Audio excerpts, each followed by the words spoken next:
say something? Yeah. Okay. Let's talk about this game today. This is as satisfying a win as I've ever had.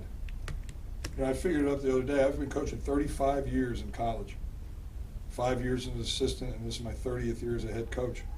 And I've seen a lot of things, and I've seen magic happen. And magic happened today. It just goes to show you the strength of the human spirit, I think, sometimes when you really bond together. And I think our team really bonded together today. Just magical things happen. Really proud of the guys. Really happy for our seniors. Really happy for Evrik and Tyler and Robert. This is a game they'll always remember. This is a game that I think all of us will always remember. It was a very unlikely victory. But hey, we figured if Boston College could beat Syracuse, we could beat Augusta. Georgia Regents, sorry. Whatever they are. There you go. You talked about, you just used the word magic, and it really did. Did it seem to you like this was just one of those games where everything aligned, kind of came together? Yep, it is. It's funny how that happens. Through the years, there have been some games like that where everything aligns. The ball was going in for us. I think the guys had a lot of confidence in what they were doing. There in the second half, neither team could stop each other. We couldn't stop them, that's for sure, but they couldn't stop us either. So we had some nice runs in there offensively. Evrik obviously played just great. Again, I think Tyler has really given us some good, solid minutes. But really, up and down the lineup, everybody had to chip in and everybody had to play well today. We were in foul trouble for a while. There were some things that were going against us, but the magic kept happening. So now there was some magic there down the stretch. We kept making the ball disappear. It was like going into the stands, and it was being tossed around a little bit. That was a little nerve-wracking. But again, I think the guys were not to be denied today. And again, I think it was a good opportunity for the fellas to show what they were made of today, and they weren't going to be denied. Is Evrik at this point? I mean, he's a graduate student. He's been here, playing for you. I imagine he can probably pretty much do whatever he wants. But he came out and he's never shy about shooting, but he shot a couple of 25-footers there early on he made one of them to start with, I think. But what were you thinking at that point? I mean, about Evrik. Yeah, no, obviously he's going to be aggressive today, and he's ready to play. And, some of his best plays are when he, gives it a couple of crossover dribbles and pulls up, and he has great range. But you're right, Everik's pretty much got free reign because I trust Evrik. I trust him that he's going to make good decisions normally, that he's got the best interest of the team.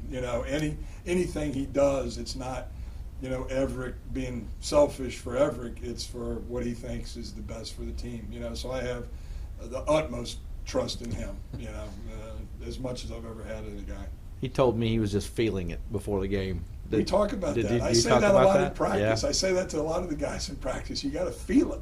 You got to feel it in your loins. That's one of my pet sayings. You got to feel it in your loins. And some of the guys were feeling it.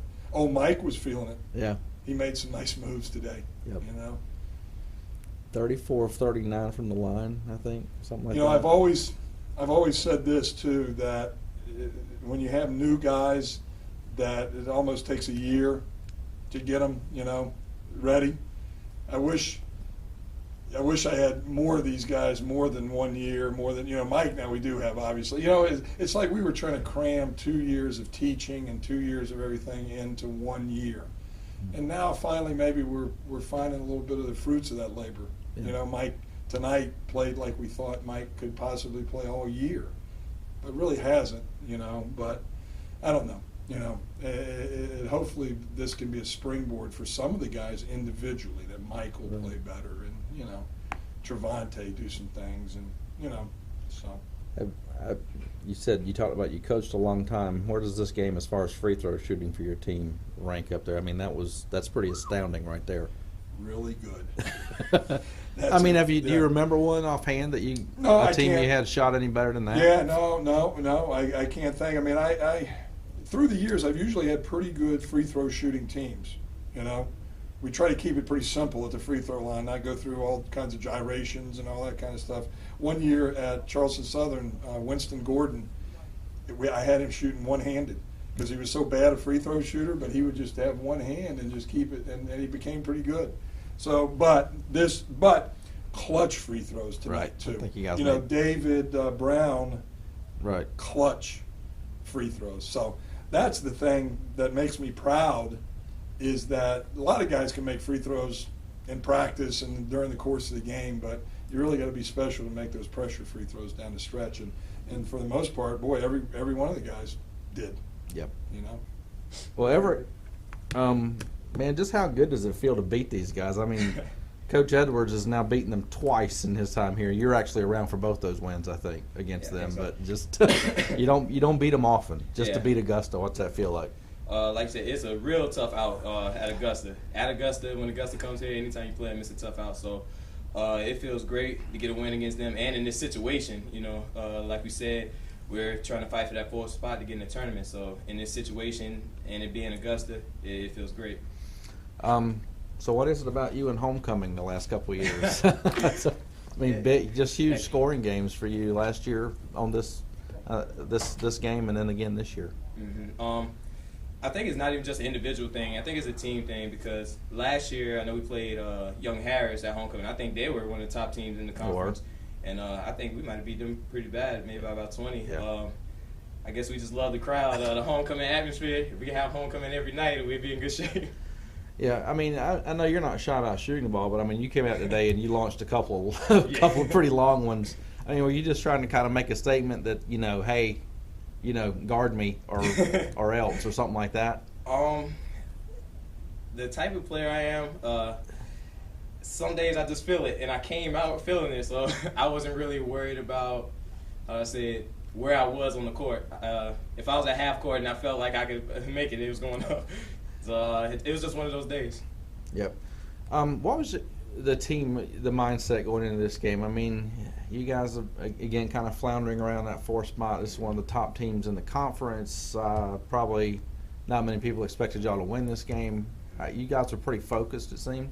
Yes. Like you said, for the Flagler game, it was a big game, Flagler, and we put a lot of effort into it, so it would have been easy for us to, you know, say we're tired, you know, we got a big game here, let's take a little break today. But I don't think guys, you know, had that mindset. We came in, focused again, and ready to go. Yeah, I mean, there's probably still some work to do, but had you lost today, you definitely would have had to put all your eggs in one basket, so to speak, with that Lander game coming up. I assume that's just something you guys didn't want to have to get down to like one or done, you know. Mm-hmm. We were talking about that since before the Flagler game, you know, last game. And like Coach said, Flagler was a must-have, and then if we could get Augusta, that's pretty much ensuring our spot. So we would rather get this win tonight than put even more pressure on ourselves, you know, for the last game at Lander. Just get it done early, I guess. What kind of challenge was it for you and just the perimeter guys defensively defending their guards? I mean, their guards kind of make them – I mean, they got a pretty good post player down there too, but their guards – kind of made them go this year. What kind of challenge was that for y'all today? That was a big challenge for us, especially defensively is where we've been having to work all year. You know, we can put the ball in the basket, we have shooters, but defensively is where we have to work on staying in front of the ball. So I feel like that was a good challenge for us today. For the most part, I think we did a good job. Like you said, we had some times where we had some laps, but like you said, it's a work in progress, and hopefully we'll have it right before the tournament time. Thanks, Evrik. Appreciate it.